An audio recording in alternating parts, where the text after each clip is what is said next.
నిన్న మొన్న ఇప్పుడు ఈయన దాదాపు 1.5 year నుంచి ఈటల వర్సెస్ సంజయ్గా కంటిన్యూ అవుతున్నది. ఈయన ఎక్కడ ముందు వెళ్తున్నంటే ఈయన ప్రెస్ మీట్ పెడతాడు, ఆయన ముందు వెళ్తున్నట్టు ఈయన.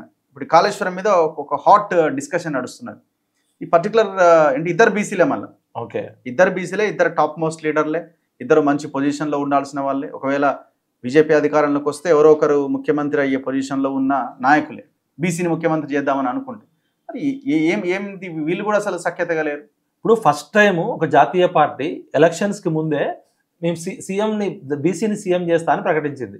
పొద్దున్న లేస్తే 60%, 55% ఉన్న బీసీ సమాజం తెలంగాణ సమాజం అని బీసీ నాయకులని గొప్పగా గప్పాలు కొడుతుంటారు కదా. మరి వీళ్ళ మధ్య సమన్వయం లేని వాళ్ళు, వీళ్ళు ఆ సీఎం సీటు బీసీ సీఎం కావాలంటే 60 మంది ఎమ్మెల్యేలు కావాలి కదా. రేపు పొద్దున డీలిమిటేషన్ అంటే ఇంకో 30 సీట్లు పెరుగుతాయి. అంటే దాదాపు 150లో 75 సీట్లు పైన 75 మందిని గెలిపించుకున్నాక కొట్టుకోవాలి వీళ్ళు ఎవరు సీఎం కావాలని. వీళ్ళు ఇంకా ఆళ్ళు లేదు సూళ్ళు లేదు అన్నట్టు వీళ్ళే కొట్టుకుంటున్నారు. ఇప్పుడు ఈటల రాజేందర్ ప్రెస్ మీట్ కి బండి సంజయ్కి ప్రెస్ మీట్ ఆయన అరవింద్, ఈ లక్ష్మణ్, వీళ్ళంతా బీసీ లీడర్లు కదా. మరి నలుగురు మధ్యనే సమన్వయం లేకపోతే 50% పైగా 60% ఉన్న బీసీలను ఏ విధంగా సమన్వయం చేస్తారు? ఇప్పుడు ఈటల రాజేందర్ ఒక్కడు గెలిస్తే ఆయన సీఎం కాలేడు, ఆయనతో పాటు 60 మందిని గెలిపించుకోవాలి. బండి సంజయ్ సీఎం కావాలంటే బండి సంజయ్తో పాటు 60 మందిని గెలిపించుకోవాలి. వీళ్ళిద్దరి మధ్య కనీసం ఆ బీసీ ఫోర్సెస్ బీసీ ఇప్పుడంతా కూడా బీసీ మూవ్మెంట్ నడుస్తుంది కదా, కనీసం కూర్చొని మరి వీళ్ళిద్దరు కొట్టుకుంటున్నారంటే మరి హైకమాండ్ అన్న పిలిచి మాట్లాడాలి కదా. చిన్నపిల్లలు చాక్లెట్ల కోసం కొట్టుకున్నట్టు వీళ్ళిద్దరిని చూసి బీసీ సమాజం అనుకుంటుంది, అరే మనం ఎప్పటికి కూడా వీళ్ళు ఇంతేగా బీసీలు ఎప్పుడు కొట్టుకుంటూనే ఉంటారు, మళ్ళీ రెడ్డోళ్ళు వెలమోళ్ళు కమ్మోళ్ళు చేతనే ఉంటుంది అని నవ్వుతున్నారు. ఇండివిజువల్ గా వీళ్ళిద్దరికి పెర్ఫార్మెన్స్ ఉండొచ్చు. బండి సంజయ్ ఆధ్వర్యంలో బీజేపీ అద్భుతంగా ఒక స్ట్రీట్ ఫైట్ చేసింది. ఎవరు అవునన్నా కాదన్నా బండి సంజయ్ వచ్చినాక బీజేపీ గ్రాఫ్ పెరిగింది. బండి సంజయ్ తీసేసినాక గ్రాఫ్ పడిపోయిందని చాలా మంది అనుకున్నారు. అదేవిధంగా ఈటల రాజేందర్ లాంటి ఒక డిసిప్లిన్ ఉన్న వ్యక్తి, లూజ్ టంగ్ చేయడు, తెలంగాణ ఉద్యమకారుడు, ఈయన బీసీలకు ముదిరాజ్ కమ్యూనిటీ నుంచి వచ్చిండు, వైఫ్ రెడ్డి, ఈయన వస్తే గట్టిగా ఢీ కొట్టడని ఇద్దరికి మెరిట్స్ ఉన్నాయి. కానీ ఇద్దరు కలిసి ముందుకు నడపడంలో ఆ రెండు ఎడ్లు అంటారు ప్రెస్ మీట్లు డిస్కషన్స్ నడుస్తా ఉన్నాయి. ఇప్పుడు వాళ్ళిద్దరి మధ్య ఏమన్నా ప్రాబ్లమ్స్ ఉంటే వాళ్ళ ఇండివిజువల్ ఇగో కానీ కార్యకర్తలు చాలా మంది నాకు ఫోన్ చేస్తుంటారు, అన్న మీరు జర్నలిస్ట్ కదా, మీరు తెలంగాణ వాదులు కదా, ఇద్దరు మీకు పరిచయం కదా, ఇద్దరు బీసీలే కదా, మీరు చెప్పొచ్చు కదా అంటే వాళ్ళు గత 3 సంవత్సరాల్లో ఆ దూరం పెరిగిపోయింది తప్ప ఈవెన్ పార్టీ అధ్యక్షుడు చెప్పాలి కదా. కిషన్ రెడ్డి గారికి ఏముంది, ఇప్పుడు ఆయన ఒక రెడ్డి సామాజిక వర్గానికి చెందిన వ్యక్తి, ఆయన మాస్ లీడర్ కాదు, ఆయన ఏదో సీనియారిటీ మీద వస్తున్నాడు ప్రవాహం, ఆయన ఎప్పుడు ఎవరున్నా ఆయన పని ఆయన చేసుకుంటాడు. ఇప్పుడు వీళ్ళిద్దరు కొట్టుకుంటే ఎవరికి లాభం? ఇప్పుడు బీసీ సీఎం అనే నినాదము టీఆర్ఎస్ పార్టీ బతుకున్నంత కాలం టీఆర్ఎస్ పార్టీలో వెలమోళ్ళు వాళ్ళ కుటుంబ సభ్యులే సీఎంలు అవుతారు, వాళ్ళ కుటుంబ సభ్యులే అవుతారు. కాంగ్రెస్ పార్టీ అంటే రెడ్డి లేదా మాల డామినేషన్. ఇప్పుడు బీసీలకైతే ఎక్కడ సీఎం ప్రకటించే పరిస్థితి లేదు. ఉన్న ఏకైక అవకాశం బీజేపీలో ఆల్రెడీ బీజేపీ ప్రధానమంత్రి బీసీని చేసింది, బీసీలకు 27 కేంద్ర మంత్రిత్వ శాఖలు ఇచ్చినప్పుడు ఇక్కడ మెజారిటీ బీసీ ప్రజలు బీజేపీ వైపు చూస్తుంటే ఈ బీజేపీ నాయకులేమో వాళ్ళు కొట్టుకుంటున్నారు.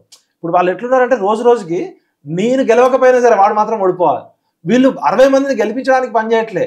వీళ్ళ కాంగ్రెస్ పార్టీలోనేమో గ్రూపులు అనేది కామను, గాంధీ భవన్లో కొట్లాటలు కామను.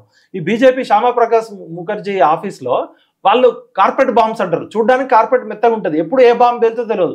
పాపం క్యాడర్ చాలా మంది, నేను ఒక 25 ఏళ్ళు జర్నలిజంలో ఉన్న అన్ని పార్టీలతో సంబంధం ఉంటే బీజేపీ కార్యకర్తలు చాలా సిన్సియర్గా పనిచేస్తుంటారు దేశం కోసం, ధర్మం కోసం. వీళ్ళు సోషల్ మీడియాలో ఎవరు చెప్పారు, నాయకులంతా దేహం కోసం, ధనం కోసం, దందాల కోసం, చందాల కోసం పనిచేస్తున్నారు. పక్క పార్టీ నాయకులు ఇచ్చే డబ్బుల కోసం వీళ్ళు పార్టీని వెన్నుపోటు పొడుస్తున్నారని చెప్తారు. ఇప్పటికైనా ఏ పార్టీ అయినా సిద్ధాంతపరమైన భేదాలు ఉండొచ్చు, కానీ సిన్సియర్గా పనిచేసే ఏబీవీపీ లాంటి కార్యకర్తలు ఉండరు. వాళ్ళకి విశ్వ హిందూ పరిషత్ ఉంది, బజరంగ దళ్ ఉంది, ఆర్ఎస్ఎస్ లాంటి క్రమశిక్షణ సంఘం ఉండి కూడా తెలంగాణలో ఒక వైరస్ వచ్చింది ఆ నలుగురు అని, ఆ బాయిలో కప్పలాగా వాళ్ళు మాత్రమే ఉంటారు. వాళ్ళు ఏంటంటే ఎవరిని కొత్తవాడిని రానియరు.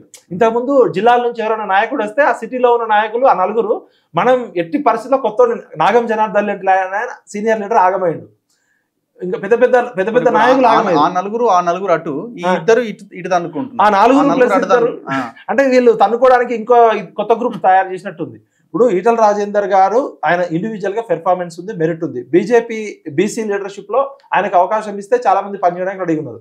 అదేవిధంగా బండి సంజయ్ లాంటి స్ట్రీట్ ఫైటరు ఒక నెరేటివ్ బిల్డ్ చేసి కేసీఆర్ డేకోడలో ఆయనకు ముద్ర తెచ్చుకున్నాడు. కానీ ఇప్పుడు ప్రజలకు అర్థమైంది ఏంటంటే వీళ్ళు మ్యాచ్ ఇన్సెక్యూరిటీతో ఉన్నారా?